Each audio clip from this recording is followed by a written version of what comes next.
The Ford Mustang got quite a few different upgrades for the 2024 model year. New exterior, new interior, new technology, a lot of new things underneath the hood, but there are some things that are brought forward from the 23 to the 24, like the high performance package in the EcoBoost, or you've also got the option for the GT Performance Pack when you're looking at the GT. If you're looking for specific videos like on the tech walkthroughs, like you want to know how to use the steering buttons, the cluster screen, the new multimedia screen, you'll find those walkthroughs down in the description of this video, along with a build link for this specific Mustang and contact details for Formula Ford, who were nice enough to lend this thing to me for the afternoon to shoot the video for you guys today. As always, the Mustang has a series of different options for wheel choices.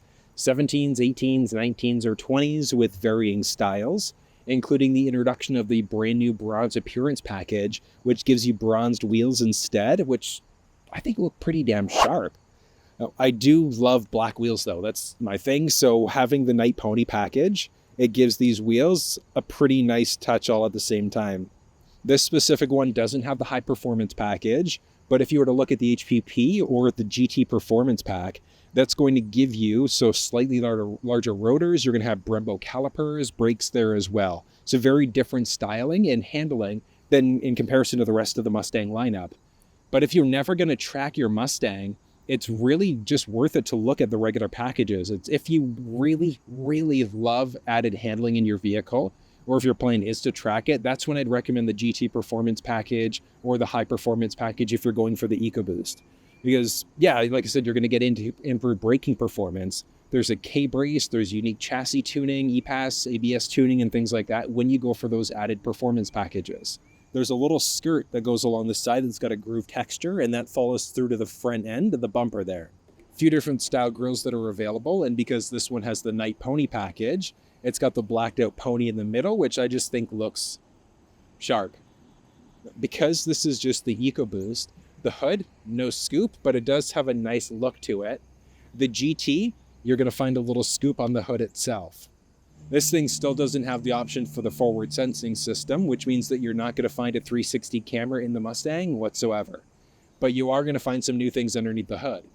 When you go to lift up, this thing is locked down. So just at the very middle, you're going to shoot to the left, and you've got this, the 2.3 liter EcoBoost engine. Slightly reworked from last year. So the 2023 had 310 horsepower in the base model. This thing now has 315 horsepower, but you're going to find the same 350 pound-feet of torque. This thing also has a little black strut brace on top of that. And then a tiny little highlight, there's a little Mustang badge on the very bottom. You're not going to find an engine cover inside of the regular EcoBoost, but you will find one inside of the GT. It's just that EcoBoost doesn't have it. You're no longer going to be able to find the EcoBoost with a 6-speed manual. It's strictly a 10-speed automatic. And one really weird thing is that you can't even find the 10-speed automatic with paddle shifters anymore. I don't know why Ford chose to do that. But if you wanted to find the 6-speed manual, you would have to go to the GT trim level, and you'd still be able to get that 10-speed auto in the GT if you wanted it. This one doesn't have the active valve exhaust system, but you will find it available in either the EcoBoost or the GT. And it completely changes the dynamic of the sound. But when I'm in a Mustang with one of those exhaust systems, I'm definitely shooting a video on it. You can find a link down in the description of this video if that video's live. You're always going to find the reverse sensing system now inside of the Mustang, along with the rear camera and then sequential turn lights. So those are always going to be there. This is just the regular deck lid spoiler that you're going to find inside of the Mustang. There is the option when you get into some of the performance packages for when it sits higher, it's going to look slightly different inside of the Dark Horse. And then as always, you've got a ton of different aftermarket solutions available if you need something a little bit more robust or ridiculous. There are options. Now this one is obviously the convertible, and the convertible top is down. And one thing that I love about the convertible is that even with the top down, it doesn't affect the space in the trunk whatsoever. Like you do lose a little bit when you look like specifically the height at the back when you've got the convertible, but I mean, realistically, it doesn't affect it too much. There's a boatload of cargo space back here. One thing about the convertible over the regular fastback is that the rear seats are actually locked in place, so you don't have the flexibility of being able to lower or raise them whatsoever. You're not going to find much off to the left side. There's a tiny little light tucked along the side. and then you're going to find a subwoofer off to the right. But that subwoofer, whether or not you get it, is going to depend on which trim level or which package option you've got. Because this is the 201A EcoBoost. So it's pretty much as loaded as this thing's going to get before you add on some extra packages like the high performance, etc. This thing has just the regular carpeted liner in the back. And then when you lift it up, you're going to find the inflator kit. So no mini spare tire inside of this one, but there is the inflator kit, the goop, and then the white spigot if you ever need to fill up using a jerry can. So if you ever puncture a tire, you could try to seal it yourself. But as a Ford owner, you do have access to Ford roadside assistance, and that's good for the powertrain warranty of the vehicle. So that same 5-year, 100,000 kilometers or 60,000 miles. If you pop a tire, puncture a tire, if you need fuel delivery, your battery's died, whatever the case may be, as a Ford owner, you do have those 5 years of roadside assistance if you need it. Filling up fuel inside of the Mustang is unchanged from the 23 to the 24.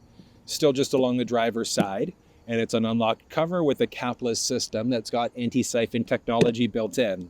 The horsepower and torque numbers that we were looking at, they're all achieved using a premium fuel. But you don't need to use a premium inside of the EcoBoost or the GT, or technically even the Dark Horse. Minimum manufacturer's recommendation is just regular 87 octane.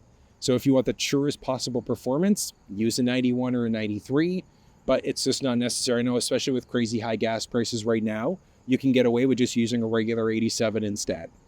Taking a peek along the driver's side door, so you can see their side view mirrors have the blind spot system, so that's going to highlight if somebody's entered the blind spot on either side of the vehicle. Typical Mustang styling there, so you've got your intelligent access, so you can push there to lock the doors, or slide your hand in order to unlock. Beautiful. This is the new light gray interior, which we'll touch on in just a second. But along the driver's side door there, some basics. Got this nice like two-tone, this like faux carbon fiber. Driver's seat memory is still available in the higher trims, so like the 201A EcoBoost, 401A GT, etc. Basic unlock lock buttons, speaker, handle with your side view mirror control, your window control, and then there's a little bit of storage space. Typical Mustang styling, so you can see there, a nice little Mustang scuff plate. On the inside, instrument lights, same as always. So this is actually a release for the trunk itself. Figure out what's going on with your running lamps. Still, as always, just recommend keeping it in the auto mode, unless you want to have your high beams on all the time, in which case you're going into that primary mode instead. From there, there's also a few other options. You can increase or decrease the brightness of the cluster screen as well. I love that Ford at least brought this over into the 2024, so your little sunglasses holder. Somebody kind of joked that it'd be a taco holder. It is a tiny taco. Doable though. Down below, you've also got a series of different types of pedals that are available. So these ones, just your regular aluminums with your hood release as well. Onto the inside. So this is one of the available seat color choices available for the 2024 model. A few different options that are available. You're either going to have a fully manual or partial manual seat. So you can at least move the seat forwards, backwards this way. So you can, using that toggle, go forwards, backwards, up and down with it. There's two-way lumbar support. And then you could also adjust your backrest, but that's going to be manual. And that's the same across the entire Mustang lineup. So this seat, just your regular seat, there is the option still for the Recaro seats. The big downside of the Recaros is that it's the same thing as last year. You can't get heated, ventilated first row seats whatsoever. My initial impressions of the first row, it's a very big design choice that Ford made with the interior of this thing. It's very different from vehicles that they've done in the past. The interior, though, I've got to say is nice. Like this lighter space gray is pretty neat. You'd be able to find a version of it inside of the Mach-E, except it's more just like bright. It's brighter and you don't have quite as many contrasting highlights. And then the 2024 Mustang has, I think it's 6 different interior choices. So last year there was like that ebony with the blue stitching, but the blue inside of the 2024 is very different. The red inside of the 24 is very different. But, I mean, it's the same Mustang styling and comfort for the seat that we've always known. So this is nice, though. This is the EcoBoost. So inside of the Mustang in general, you're going to have cloth seats. There's ActiveX seating material, so faux leather, versus a leather seat option. You're only going to find the EcoBoost with cloth seats or ActiveX seating material, and then leather seats when you get into the GT, Dark Horse, etc. But The seat is really nice. Oh, is it still? Yes. Still 4-way adjustable headrests, which are great. So you can go back and forward with it, up and down. Create that like really perfect position, but the headrest is always has great amount of cushion to it.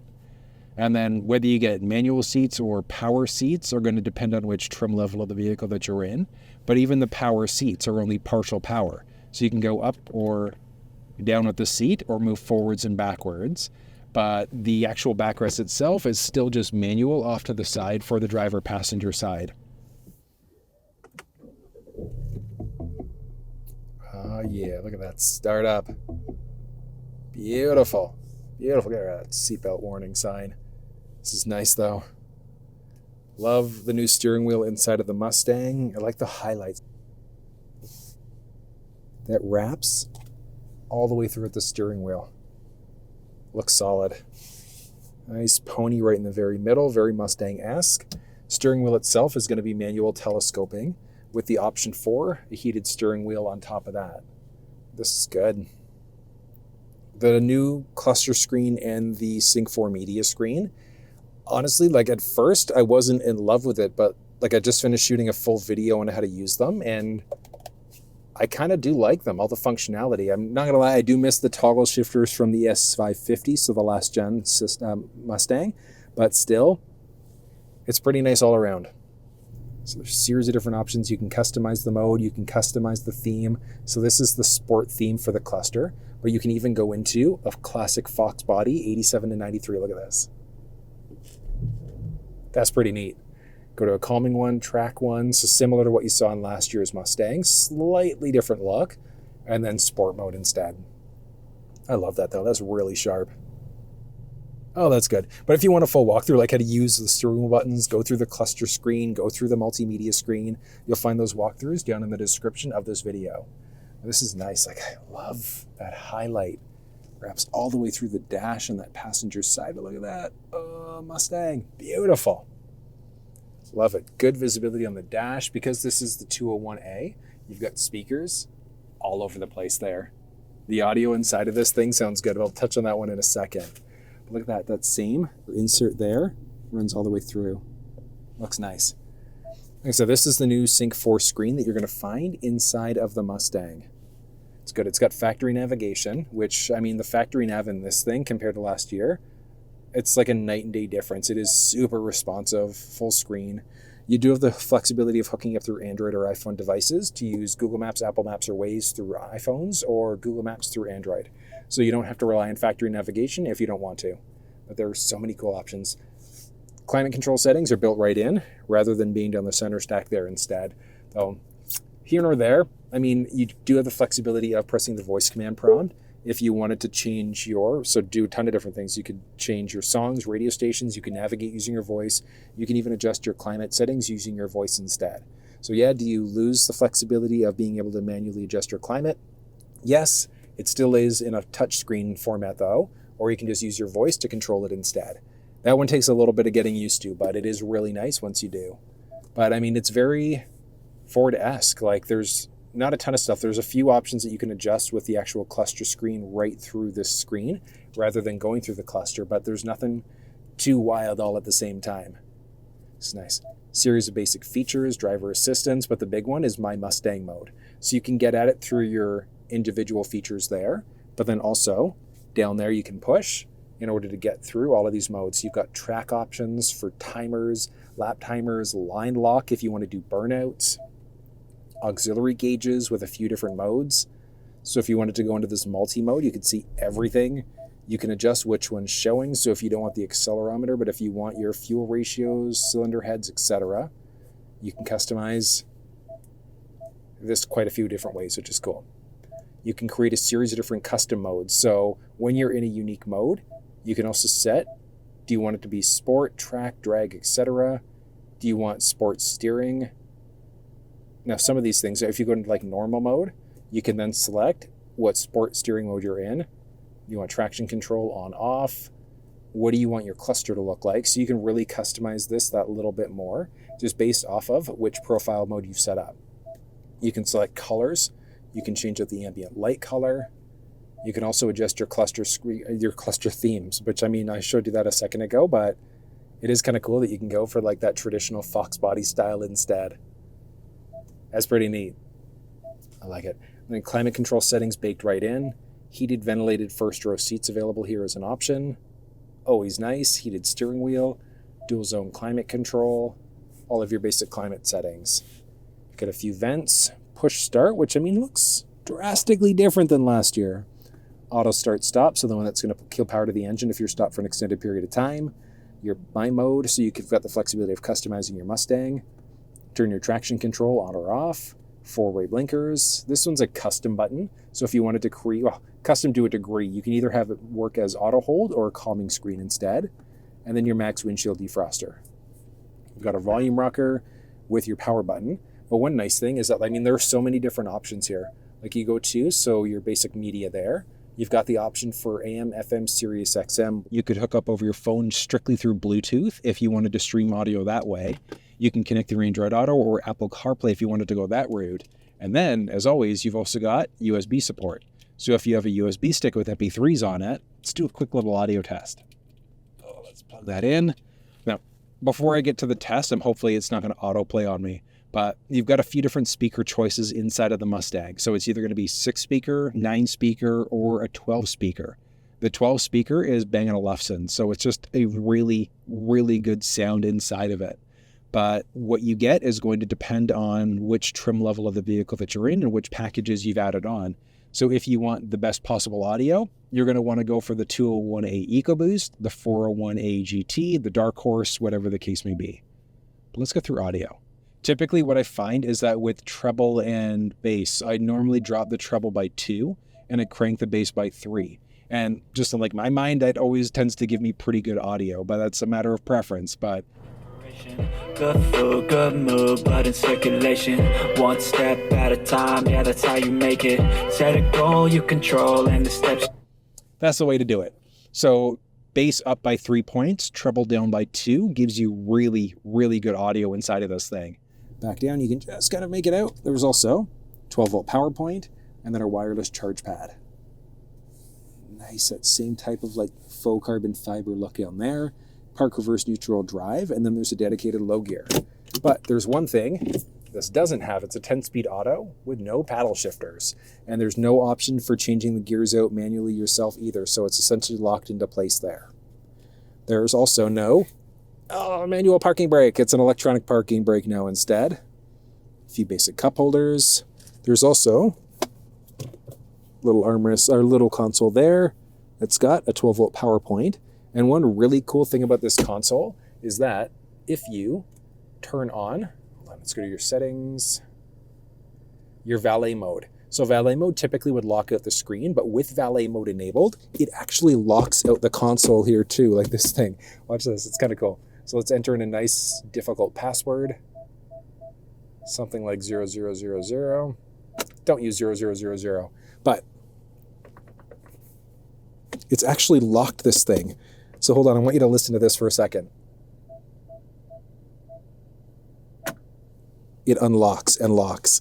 So when you have valet mode on, not only does it lock the screen, it now also locks the armrest. That is a really, really cool feature. Love it. Like I said, the basics here. Love that new highlight there. You're going to have a unique chassis number when you get into the Dark Horse. There's also regular glove box with, actually, there was in the last generation, like a tiny little glove box along the very top there as well, like a little storage area, and that is now gone. Aw, small highlights. This thing's still lockable at least. Up overhead, auto-dimming rear view mirror is standard in most trim levels, and because this is the convertible, well, I mean, you're gonna have these buttons there regardless, so it's for the lights, but these buttons are for the convertible. So you could, if you wanted to open this thing up, twist,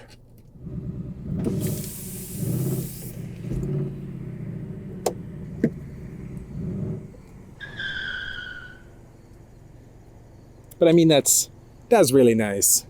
And then up overhead from there, you've also got garage door opener, so you can easily program that in at home if you've got one. Little ticket holder, vanity mirror with lights built in. And then this thing's extending out, blocking most of the sun. But I mean, this is This is nice. And then, if you want the roof closed again,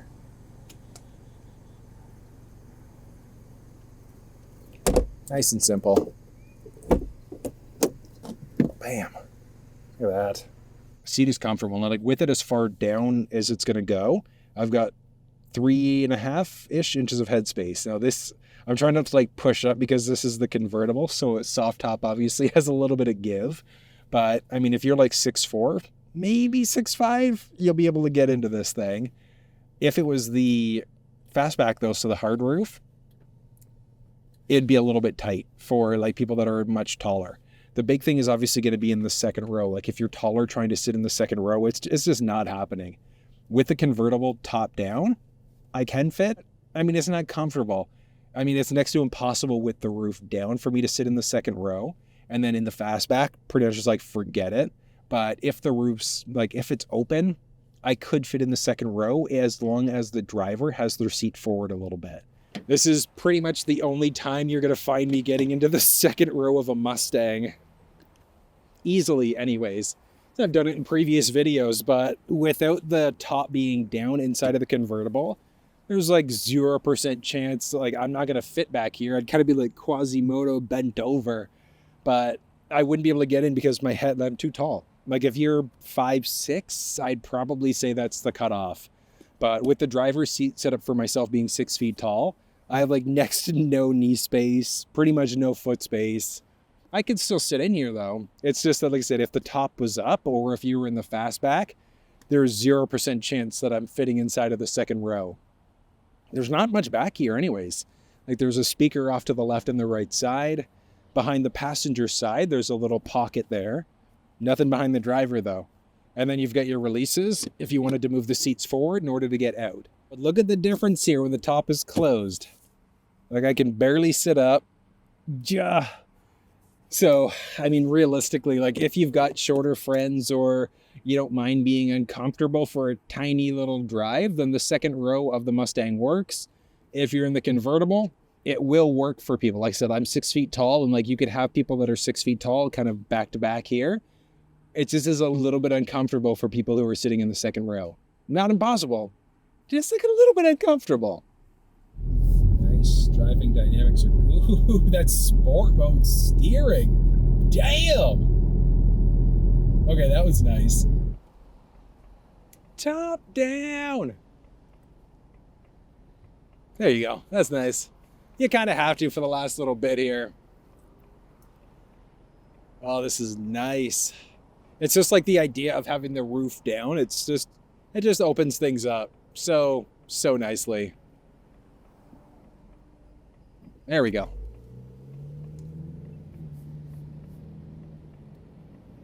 And then it's funny, you can hear the turbo whine there, like a tiny little bit. It's not like super noticeable. It's a turbocharged engine though, so you're definitely going to notice it. I just love having the openness of the convertible. And I mean, the power to boot is just like, it's what makes this car. But the one thing that I don't like about the EcoBoost, unfortunately, like I'm okay with it not having the 6-speed manual transmission. I could live with that if Ford didn't get rid of the paddle shifters. I'm like, why? Like, why would you get rid of one of the most fun parts of having the automatic transmission? Like, I get it, the car's brain will be able to process things faster than we can anyways. So dropping down gears, like plus gears, whatever the case may be, I liked having the flexibility to be able to adjust gears myself. So not having that ability anymore, I'm like, me wanty, like I want it back.